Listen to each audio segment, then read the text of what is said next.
ভাগ্য হচ্ছে এমন এক জিনিস, ভাগ্য কেউ পরিবর্তন করতে পারে না।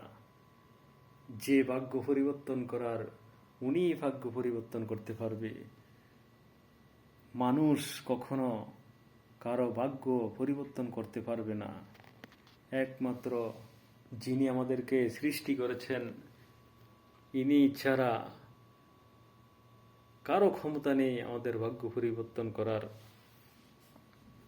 একমাত্র ওনার হাতেই রয়েছে সবকিছু, যিনি আমাদের ভাগ্য পরিবর্তন করতে পারেন সেকেন্ডের মধ্যে।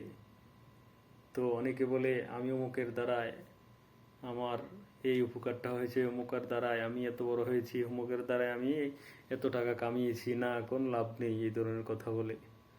ওই যার উসিলায় হচ্ছেন সে কিন্তু উসিলা। তো মেইন হচ্ছে আল্লাহ তাআলা ভাগ্য পরিবর্তন করার মালিক। আল্লাহ তাআলার হাতে সবকিছু। আল্লাহ তাআলা ছাড়া এই কাজ কারো ক্ষমতা নেই।